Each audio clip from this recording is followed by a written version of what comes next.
Very good afternoon friend. City dental હોસ્પિટલથી વાતેક દાંતના પોડકાસ્ટમાં હું ડૉક્ટર ધ્રુવા મહેતા તમારું બધાનું હાર્દિક સ્વાગત કરું છું.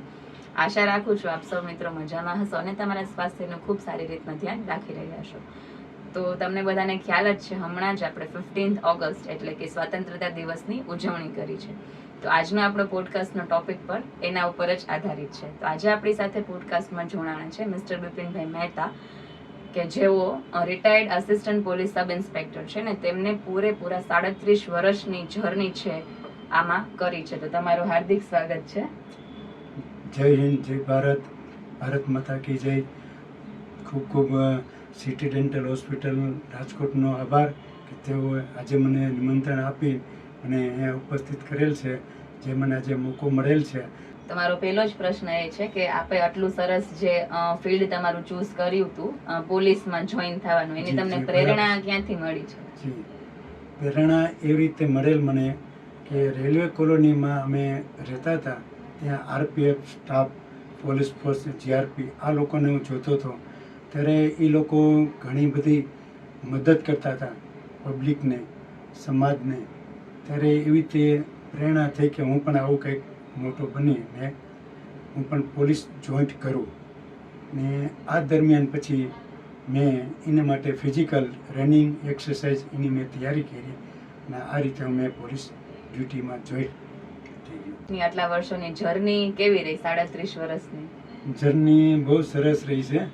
જર્નીની વાત કરી તો રાજકોટ શહેરમાં જોઈન્ટ કરેલી અને રાજકોટ શહેરમાં જ હું નિવૃત્ત થયેલો અને 37 વર્ષ 4 માસ ને 20 દિવસની મેં સેવા આપેલી. આ દરમિયાન બહુ સારી જર્ની રહી છે. સારી ચુનૌતી પણ એમાં રહી છે. સારી સેવા કરવાનો પણ લાભ મળ્યો છે અને સારા અધિકારી સાથે અને એક તેઓની સાથે સંકલન રહીને. તો બીજો પ્રશ્ન એ જ છે કે આપણા દેશને આટલા બધા વર્ષો પછી 1947માં આપણને આઝાદી મળી હતી, એમાં પણ આપણે ઘણા બધા સ્વાતંત્ર્ય સેનાનીઓના બધા બલિદાન તો એના મુતાબિક કે તમારા મુતાબિક પોલીસમેનનો શું રોલ છે આપણા દેશની આટલી સરસ મજાની સુરક્ષાને જાળવી રાખવા માટે? પોલીસનો મહત્વનો એમાં રોલ હોય છે. જે એ લોકોએ બલિદાન આપ્યો છે તેની પાછળ એ બલિદાન વ્યર્થ ન જાય તેના માટે આપણે જે સમાજને માટે જે સુરક્ષાથી માંડીને ને દેશને આગળ પ્રગતિથી માંડીને જે આપણે કામ કરવાનું રહેતું હોય છે તેને પોલીસની મહત્ત્વની જવાબદારી સોંપવામાં આવેલી હોય છે.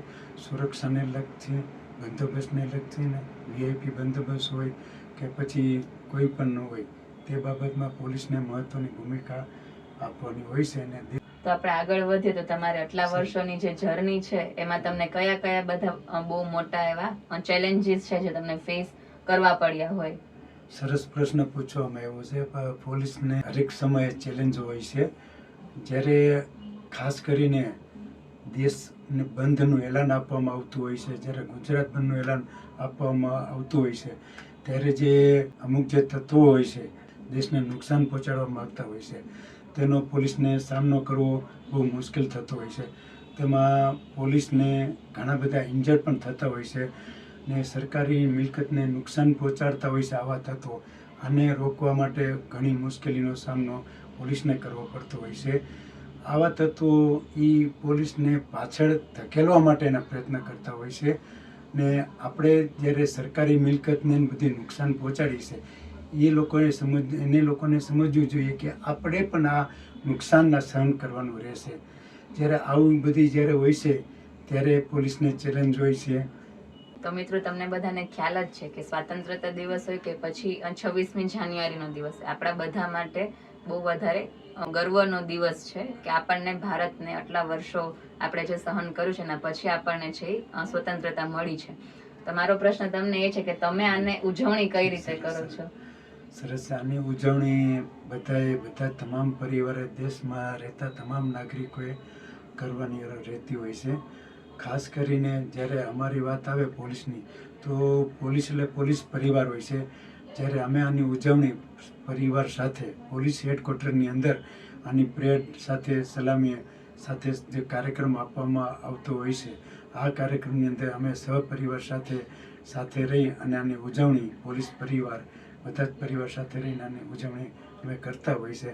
અને બધાએ જેમ આપણે ધાર્મિક કાર્યક્રમ છે એવી રીતે આપણો રાષ્ટ્રીય કાર્યક્રમ છે, તો બધાએ જે રીતે આપણે દિવાળી ઉજવીએ છીએ તે રીતે એન્જોય કરીને ઉજવીએ છીએ, તે રીતે આ પણ આપણે દેશ માટે છે. ખૂબ જ સાચી વાત છે તમારી કે આપણે છે જેવી રીતના આપણે બધા તહેવારોની ઉજવણી કરીએ છીએ જી. એ જ રીતે આપણે બરાબર છે. આપણા બધા જે આવે છે 26મી જાન્યુઆરી છે, 15મી ઓગસ્ટ છે, એની ઉજવણી પણ આપણે એટલી જ ઉત્સાહથી કરવી જોઈએ. ખૂબ સાચી વાત છે.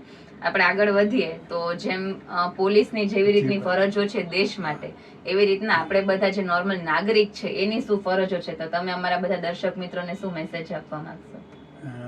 સારું છે. અને નાગરિક માટે ખાસ મારી સંદેશો દેવો છે કે પેલું જે એ લોકો વિચારી રહ્યા હોય કે પોલીસ દુશ્મન, પણ પોલીસ પ્રજા માટે દુશ્મન નથી હોતા. પોલીસ છે એ પ્રજા મિત્ર છે. એટલે પોલીસને જે કાંઈ એની ફરજો હોય છે તેમાં એને મદદરૂપ થવું જોઈએ. પોલીસનું કામ હોય છે જે કાયદાનું પાલન કરાવવાનું હોય છે. કાયદાનું પાલન આમાં પૂરેપૂરો પબ્લિકે સહયોગ આપવો જોઈએ. ટ્રાફિકની સમસ્યા હોય કે કોઈ ફેસ્ટિવલ હોય, લોકમેળ હોય, આમાં પણ જ્યારે જ્યારે આપણે પોલીસને મદદરૂપ થઈએ તો આનું આપણે સારી રીતે એન્જોય બધે ફેસ્ટિવલમાં કરી શકીએ અને સારી રીતે એનું નિયમન થાય. અને હજી હું તમને બધાને એક નાની એવી વાત કહીશ કે આપણે જેવી રીતના ડે ટુ ડે લાઈફમાં કંઈ બી કામ કરીએ છીએ તો એ કામ આપણે સરસથી ચોકસાઈથી કરીએ. આવતા જતા સ્વિચ છે આપણે બંધ કરીએ, કામ ના હોય તો એસી, પંખાની, લાઇટ્સની સ્વિચો બંધ કરીએ. થોડાક આપણે નજીકમાં જવું છે તો આપણે ત્યાં એક્ટિવા કે કાર લઈને ના જઈએ, ચાલતા ચાલતા જઈ શકીએ. આ બધી નાની નાની વાત છે. પાણીનો બગાડ ના કરીએ. આ બધી નાની નાની વાતથી પણ આપણે દેશને એટલા જ મદદરૂપ થઈ શકે છે. તો તમે બધા પણ આ રીતના સરસ ડે ટુ ડે લાઈફમાં કાયદાનું પાલન કરો, એઝ વેલ એઝ તમારા ડે ટુ ડે રૂટીનનું પણ ફોલો કરો. તો તમારો પણ ખૂબ ખૂબ આભાર સર કે તમે અમારા બધા વ્યુઅર્સને આટલી સરસ એવી ટિપ્સ આપી. ધન્યવાદ, ખૂબ ખૂબ ધન્યવાદ. આશા છે આપ સૌને મારો આજનો પોડકાસ્ટનો ટોપિક ખૂબ જ ગમ્યો હશે. હવે આપણે ફરી મળીશું આવતા શનિવાર એક નવા ગેસ્ટ એન્ડ એક નવા ટોપિક સાથે. Till then stay happy, keep smiling. જય હિન્દ, જય ભારત. જય હિન્દ, જય ભારત, ભારત માતા કી જય. Thank you so much.